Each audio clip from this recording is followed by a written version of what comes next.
সেদিন দুপুরবেলা সাইফ বাসায় ছিল, তো হঠাৎ করে কে যেন ফোন করেছিল। তো ফোন করার কথা টথা বলে নাই, সে ফাট করে বলে কি রায়হান আঙ্কেলের ফোন। কি বাজে অবস্থা, তুমি চিন্তা করো, আমাকে কি ফলস পজিশনে ফেলে দিল। তুমি ফোন করেছিলে নাকি? আচ্ছা দেখো তো এটা টু এর বলার কি আছে।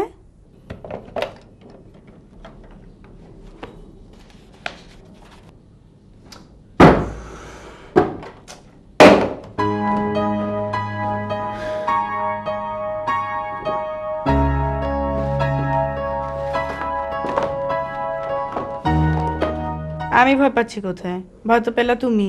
তুমি তো ফোনের লাইনটা কেটে দিলা। ব্যাংককে রায়হানের ওখানে ফোন করব, করাটা কি ঠিক হবে? করেই দেখি না।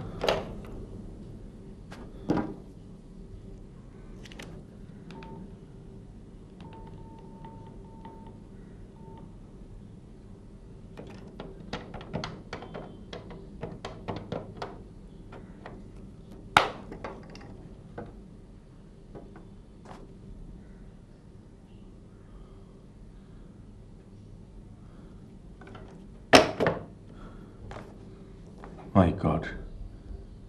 Bangkok engaged? ওরে আমার বীর পুরুষ রে, সাহস দেখা যাবে।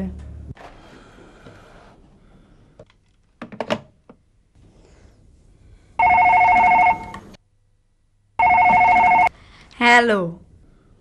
কি ব্যাপার, ফোনে তো এঙ্গেজড কেন? সে কখন থেকে আমি ট্রাই করছি। আমি কথা বলছিলাম। কার সাথে কথা বলছিলে? তুমি এত কোশ্চেন করছো কেন? আমি কার সাথে কথা বলবো না বলবো তোমাকে তো অ্যান্সার দিতে হবে নাকি? উদ্ভট তো। না, যেটা করছি না, আমি এমনিই জিজ্ঞেস করছি কার সাথে কথা বলছিলে। আমি বলবো না। কেন বলবে না? এটা টু মাচ ইনসাল্টিং, এর জন্যই বলবো না, এছাড়া আর কোনো কারণ নেই। ওকে, আমিও জানি তুমি কার সাথে কথা বলছিলে। ব্যাস, জানো তো ভালো, তাহলে আবার এত জিজ্ঞেস করছো কেন? তুমি কি এর জন্য আমাকে ফোন করেছো?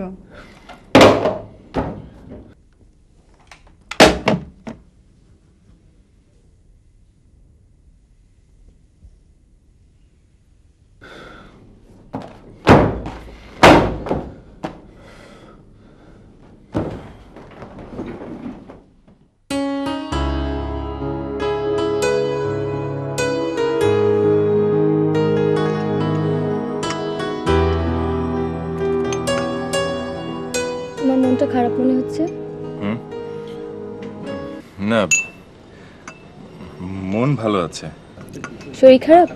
না, শরীরও ঠিক আছে। তাহলে কোনো কারণে চিন্তিত মনে হচ্ছে তোমাকে। না, আসলে তা না, একটা কথা ভাবছি, বলবো? বলে বলো।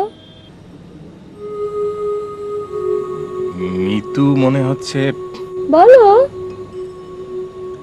ফোনে কারোর সঙ্গে কথা বলে। কথা তো বলবেই, ফোনটা তো কথা বলার জন্যই, তাই না? না মানে একটা লোকের সাথে কথা বলে। হতে পারে, তোমাকে তো আমি চিনি, তাই না? তুমি তো ওকে একদমই সময় দাও না, তাহলে ওই বেচারি করবেটা কি?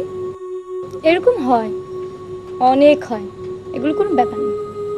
ওদের একটু সময় দাও, ওদেরকে নিয়ে একটু বেড়াতে টেড়াতে যাও, আর তোমার এই কাজ একটু কমাও তো। হ্যাঁ, তাছাড়া তো আর কোনো উপায় দেখছি না। কি হলো, খাও। হ্যাঁ, খাচ্ছি।